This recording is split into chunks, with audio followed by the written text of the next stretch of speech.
Nick from South Carolina. He is ready for questions. Very first one, Nick, over here to your left. All right, when you announced you were coming back, you said, I believe in what Coach Beamer is bringing to the program and I want to be a part of it. What exactly is he bringing? Before I made my decision, I talked to him. I talked to Coach Kimmery on the phone a couple times.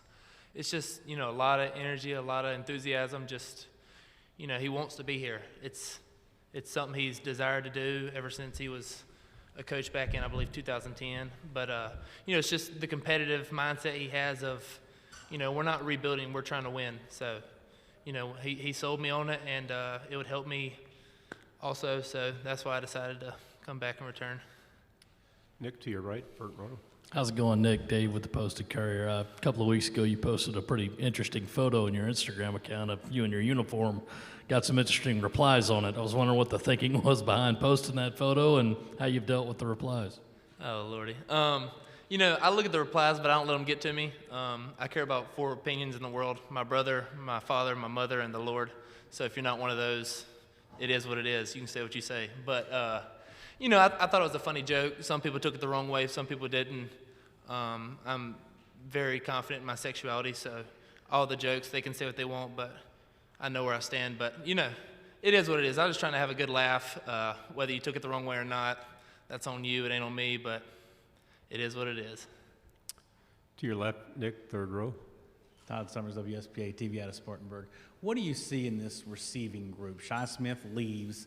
The guys that have come back, there's not a lot of guys that have caught a lot of passes. I think you're the leading receiver, and the leading wide receiver had 11 catches a season ago. Do you feel like there's something to prove for this whole group of pass catchers? Yes, sir. We have a lot to prove. I don't even think I had half the year I think I can have. So, I feel like I can improve as well as, the wide receivers. We have a lot of good tight ends. We just got E.J. Jenkins, who you line him up anywhere and he's going to make a play. Same with Jaheim Bell. You can put him at running back. Heck, you can put him at safety, put him at punt returner. It doesn't matter. But, there's a lot of people who are going to get more opportunities. Of course, we had Shi Smith, who did a phenomenal job last year, and, he's in a league where he needs to be. But, everybody's got something to prove, and everybody's got something to improve on. So, whenever they call my name during the game, I'm trying to make a play, and we'll go from there. To your right, second row. Hey, the quarterbacks, Luke, Jason, whoever, what have you seen from those guys this summer? How have they kind of progressed as you guys have been doing your stuff on the field when you're throwing and catching that stuff? I think they all have the potential to play, and that's not just, answering the media. That's my honest opinion. You got Connor Jordan, who's a walk-on, but he works like he shouldn't be. You got Jason Brown, who just came in, and he's got a phenomenal arm. He just, learned the offense slowly since, they just got here in the spring. But you got Luke, who is one of my best friends, and, he counted on me a lot when he got in the game last year. So we all know what he can do with his feet and throwing.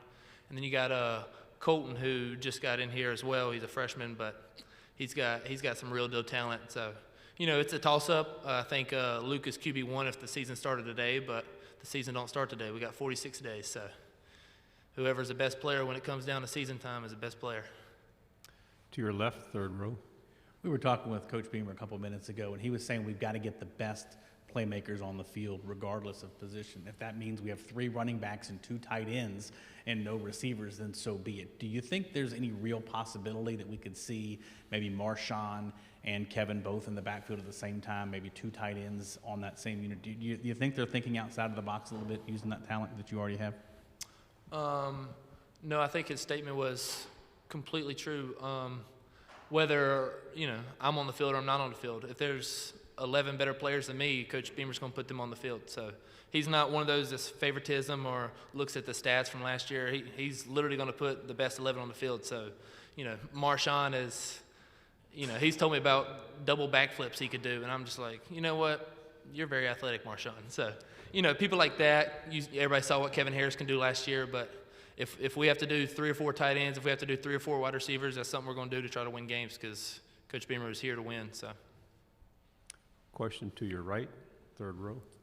2-part question for you. One, why is Texas A&M giving you guys so much trouble over the last couple of years? And 2, is this the year that you guys could snap that 7-game losing streak to them? They're a very good football team, and they plan very well with Coach Fisher. But I think everybody's got a chance. We got a chance in every game, just like anybody we play's got a chance in every game. So you never know. They've gave us some struggles the past 2 years. They've keyed us pretty well on what we've ran and what we've done. We've also played them near the very end of the year, so it's easier to get a lot more film on us. But I think we'll change some stuff up this year, and that's something that I'm going to worry about in November, because right now I'm worried about Eastern Illinois in 46 days. So. To your left, second row. Rick Henry, WIS-TV, Columbia, South Carolina. Nick, we can see the enthusiasm that has been running through the program since Shane Beamer was hired, but around the country, maybe not a whole lot of love for the Gamecocks, not expecting too much. When you see the polls, does that make you mad? Does it inspire you and motivate you? It don't make me mad. It actually, it gives me a little bit of motivation, but like I said earlier, I don't care about others' opinions. I started as a small town recruit, watching my brother get all these big offers, while my biggest offer was at FCS school. And, Coach Acatelli at William & Mary offered a chance on me. And, I've always been the underdog. And I don't like playing the underdog victim, but that's how it's always been. I started at FCS school. People thought I couldn't play here. Now I'm at SEC Media Day talking to you. So it's like, if somebody's got an opinion about me, it is what it is. Somebody got an opinion about our team, it is what it is. The things we can control are inside the facility, and everything else is just blocked out noise. To your right, front row. Nick, I know you didn't go against him in practice 'cause you guys are both on offense, but you blocked for Kevin on numerous occasions last year. What was your view like of getting off your block and seeing him run downfield? What was it like playing on the same field as he was doing what he was doing? Well, I saw a lot of grass getting thrown up, because usually when he passes me, he's going for about 40 yards plus. But no, he's the real deal. He's legit. Everybody's seen it. Everybody knows it. But, when you got a running back who is as thick as him and can run like he does and is built like a brick wall, the first thing you're thinking is, I need this dude on my team. And I'm glad he is on my team. So when he hits the right hole, it's, if you're tackling him, you better have some help, because if not, he's going to run right through you. So. We'll stay on your right here, second row. The name, image, and likeness stuff, just what's been your perspective on it? Have you had a chance to capitalize on any of that stuff, and just your sort of overall take with that whole deal?